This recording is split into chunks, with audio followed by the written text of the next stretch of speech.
हरियाणा और जम्मू कश्मीर विधानसभा चुनाव को लेकर वोटों की गिनती जैसे ही शुरू हुई तो कांग्रेस दफ्तर गुलजार हो उठा। दरअसल हरियाणा चुनावों को लेकर जिस तरह के रुझान आ रहे थे उससे कांग्रेस की खुशी सातवें आसमान पर थी। सुबह 8 बजे वोटों की गिनती के साथ ही कांग्रेस ने अच्छी खासी बढ़त बनाई हुई थी। आंकड़ा 55 को पार कर गया था। शुरुआती रुझानों को देखकर कांग्रेस के मुख्यालय में मिठाइयां तक बंटनी शुरू हो गई थी। सभी नेता और कार्यकर्ता ये मान चुके थे कि हरियाणा का ये रण वो जीत चुके हैं। इसके ठीक 1 घंटे बाद जैसे पासा ही पलट गया हो।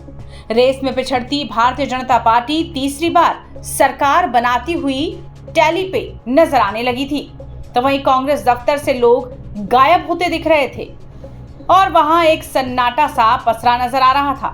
वोटों की गिनती आज सुबह 8 बजे शुरू हुई। पहले 2 घंटे के शुरुआती रुझान ये इशारा कर रहे थे कि 10 साल बाद कांग्रेस के सिर ही जीत का सेहरा बंधेगा।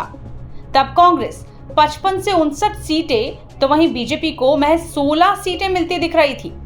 कांग्रेस के बड़े नेताओं में पवन खेड़ा, जयराम रमेश समेत कई दिग्गज दिल्ली के कांग्रेस मुख्यालय पहुंच गए थे। सबने एक मन से कहा कि हरियाणा में हमारी सरकार आ रही है।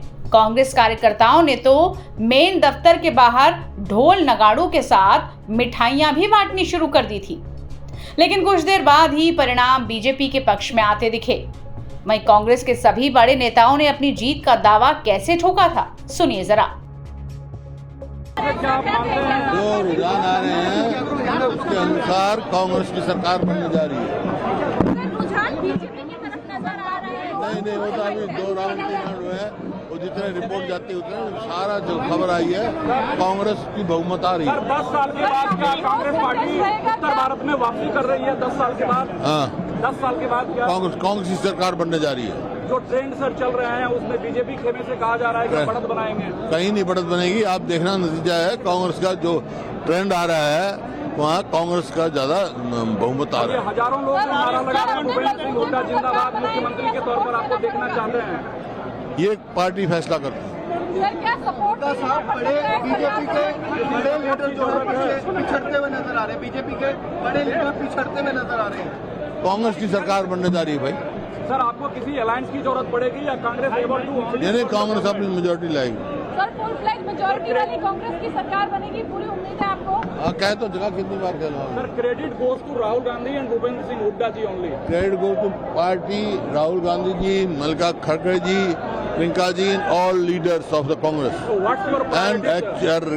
And real credit goes to the people of Haryana. Sir रुझानों में काफी What will be your priority, sir, after the form government? What will be your priority? How many questions will you ask? You ask one question. There are others also.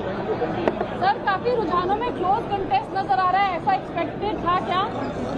नहीं था, जहाँ कहीं close है कहीं पे है, लेकिन Congress is getting majority. Sir आपके लिए नतीजे आने वाले हैं, जो नतीजे अभी दिख रहे हैं? नतीजे मेरे को मालूम है कांग्रेस की सरकार बनने जा रही है। ज्यादा एक्साइटमेंट की जरूरत नहीं है किसी को भी। रुझान कांग्रेस का है और वो आएगा। ये राउंड्स चलते हैं, ये सब जानते हैं काउंटिंग कैसे चलती है। अभी आप देखेंगे जैसे जैसे डेवलप होगा। थोड़ी देर पहले कुछ और नजर आ रहा था आपको, अभी कुछ और है। थोड़ा और इंतजार। कांग्रेस पार्टी की सरकार प्रचंड बहुमत से बनेगी। मैंने आपको कहा था 60 प्लस के हम क्या लग रहा है आपको, क्योंकि ये तो रुझान है, बस नतीजे आपके फेवर में रहेंगे। बिल्कुल रहेंगे, आप देखिए, थोड़ा इंतजार। शिकायत कर रहे हैं। अब उम्मीद करते हैं कि ईसीआई हमारे सवालों का जवाब दें, क्योंकि 10, 12, 11 राउंड के नतीजे आ चुके हैं, पर जो अपडेट किया गया ईसीआई के वेबसाइट पर, चैनलों पर, सिर्फ 4 या 5 राउंड के नतीजे आ रहे हैं। तो ये प्रशासन पर एक दबाव रखने का एक तरीका है। ये लोकसभा चुनाव में भी हुआ था। हम लोग गए थे, अभिषेक सिंघवी जी और मैं ईसीआई गए थे, हमने शिकायत की और तब ईसीआई ने कार्रवाई की। तो हम उम्मीद करते हैं कि ईसीआई जो एक संवैधानिक संस्था है, निष्पक्ष संस्था है, इस तरीके से स्थानीय प्रशासन पर दबाव नहीं डालना चाहिए। सर अपने कार्यकर्ताओं से भी कुछ आप लोगों ने अपनी नहीं, कोई हताश होने की कोई ज़रूरत नहीं है, निराश होने की कोई ज़रूरत नहीं है।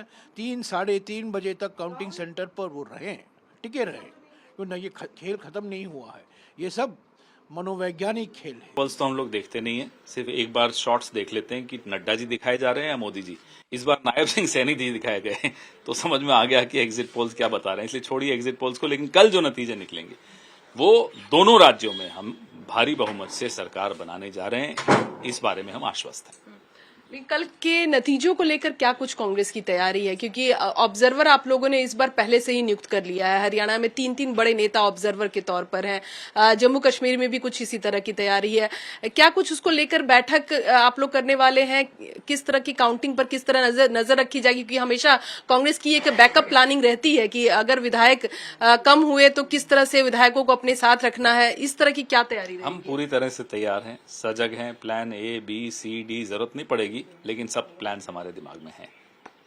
लग रहा है कि दोनों ही जगहों पर सरकार बिना किसी समस्या के, बिना किसी तकलीफ के, बिना किसी दिक्कत के, बिना किसी प्लान B के हम दोनों जगह सरकार बना रहे हैं। मुख्यमंत्री, क्योंकि उसके बाद का जो कदम है वो मुख्यमंत्री की तरफ बढ़ता है। हरियाणा में अभी से ही जोड़ तोड़ की शुरुआत हो गई है। कौन मुख्यमंत्री बनेगा, कौन रेस में आगे है, कई नेताओं के चेहरे सामने आ रहे हैं। क्या कांग्रेस के लिए फैसला लेना कठिन होगा? नहीं, ऐसा नहीं है। हमारे यहाँ एक व्यवस्था है, एक प्रक्रिया है। बहुत पुरानी पार्टी है, पहली बार तो मुख्यमंत्री बनाए नहीं जा रहे। कई राज्यों में कई दशकों से ये प्रक्रिया चल रही है। सीएलपी बैठक करती है, सीएलपी अपना अनुशंसा देती है केंद्रीय नेतृत्व को, और केंद्रीय नेतृत्व सलाह करके सीएलपी से निर्णय लेता है। कांग्रेस के नेताओं और कार्यकर्ताओं की ये खुशी ज्यादा देर तक टिक नहीं पाई। एक समय जीत का दावा करने वाली पार्टी के लिए अगले 1 से 2 घंटे में कहानी बदल गई। 16 सीटों पर सिमटी दिख रही बीजेपी ने अगले ही कुछ पलों में बाजी पलट दी। भारतीय जनता पार्टी 49 सीटों पर आगे बढ़ती हुई दिखी, तो वहीं कांग्रेस का आंकड़ा 50 से घटकर 36 पर जा पहुंचा। रुझान अपने पक्ष में ना होता देख दिल्ली के कांग्रेस कार्यालय में भी लोगों की खुशी मायूसी में बदल गई। पार्टी के बाहर जश्न की तैयारियां शुरू कर देने वाले लोग अब गायब दिख रहे हैं। बहरहाल नतीजे चाहे जो भी रहें, लेकिन एक बात तो स्पष्ट है कि नतीजों से पहले किसी भी पार्टी का अति आत्मविश्वास में रहना पार्टी को भारी पड़ सकता है। कुछ ऐसा ही एक बार फिर से कांग्रेस के साथ होता दिख रहा है।